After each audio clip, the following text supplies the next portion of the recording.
preparing to drill out the air hole here and the hole to receive the Delrin tenon.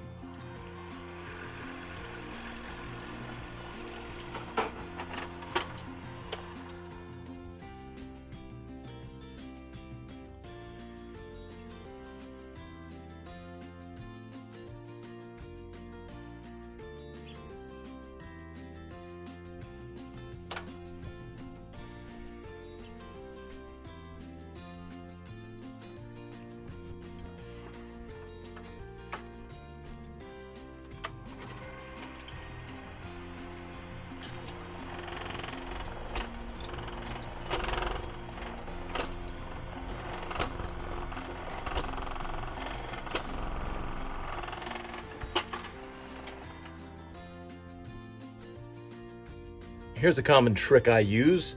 A little hole saw right here that I'm going to use to drill out the rough circumference, if you will, of the shank. Gets me started.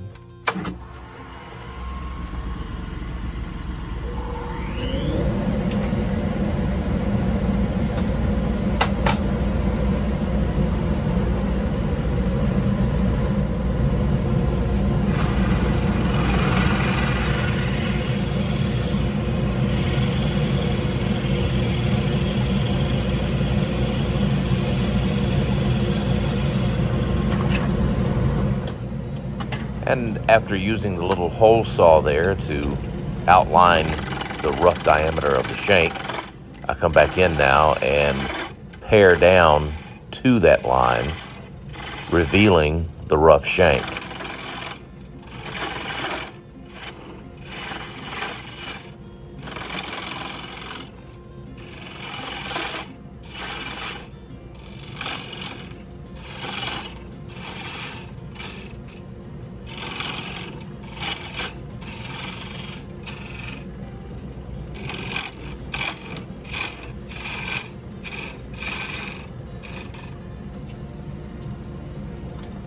And suddenly a shank appears.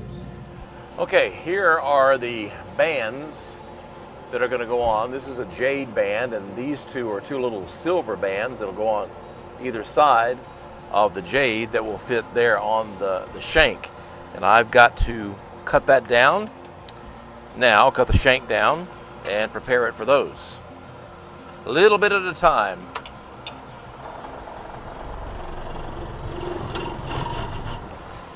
We'll just try it here on the end, and I'll use the jade band to see. And there we go. We've got a perfect fit already.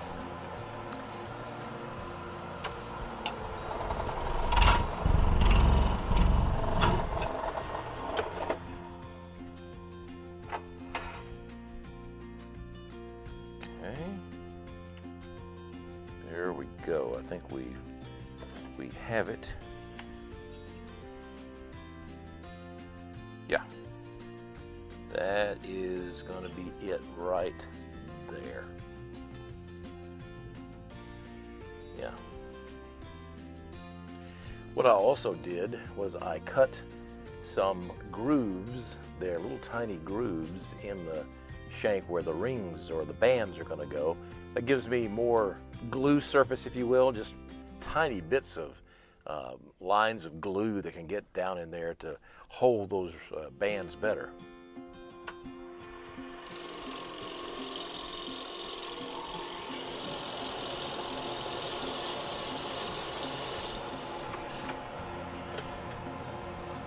Nice clean wall right there with the Forstner bit. Now I'm going to come back with my 3/4 inch spade bit coned out for the bottom of the bowl. I need to measure how far down I'm going to go. I've got little lines here that I measure by, and looks like about between 2 and 3.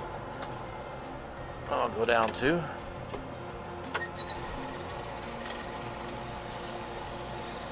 The great news is since the air chamber has already been drilled from the shank side, I will, when I get down to the depth, I will be able to feel it give way a little bit right there and be able to back it out.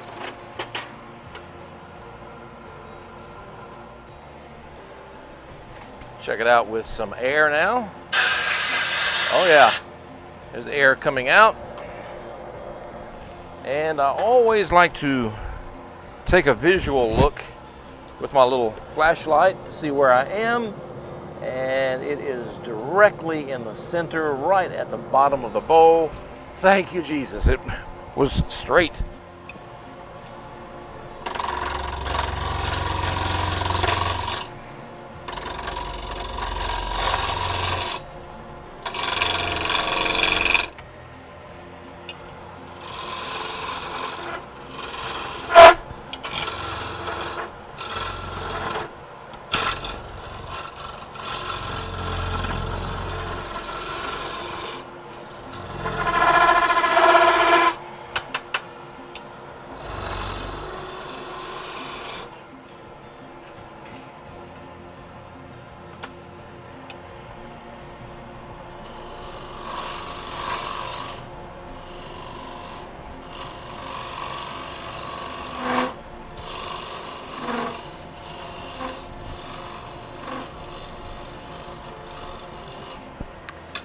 Now I want to start looking at it,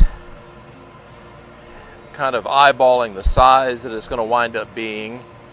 And that's going to be pretty close. We're going to take a little bit more off the sides here.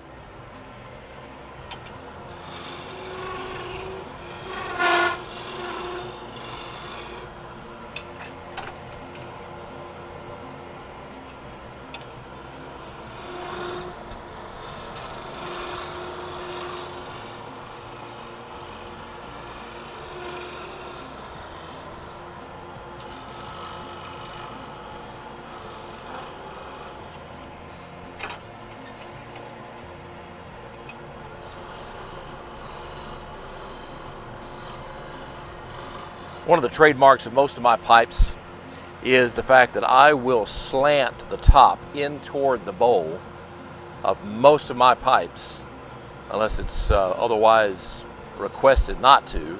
But that, again, when you're loading up the tobacco, it helps the little bits of tobacco to kind of fall on in. But there you go. There is the top 1/2 of the StogieFarts 209. Now here I am at the 12-inch disc sander, where I'll begin taking it down closer to final shape before taking it over to the little Guinevere sander that I use for final shaping.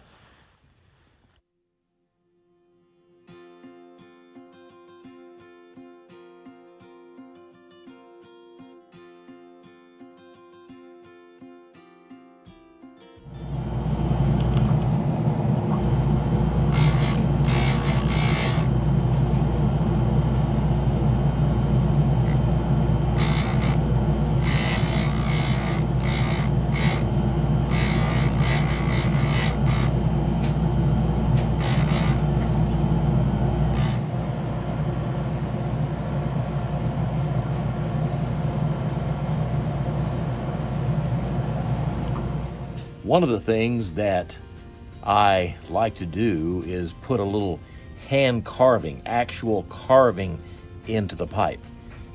It just makes me feel like I've done more than just machine work, and I think it adds to it.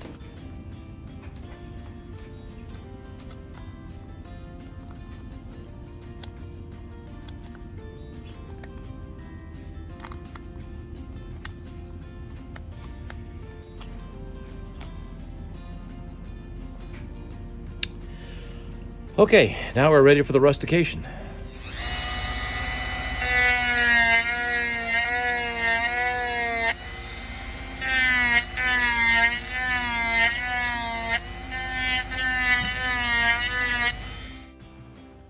Okay, the rustication is wrapping up.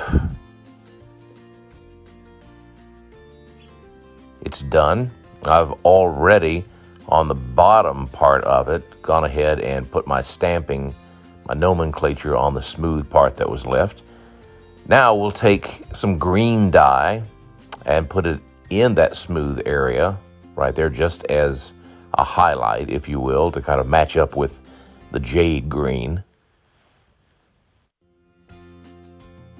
I always like to also try to put some dye on the end of the shank to give it a finished look. Speaking of finished look, here is the finished product. The black dye on the body of the pipe. We have the two silver bands that surround the jade band with the acrylic bent stem. I think it looks pretty good.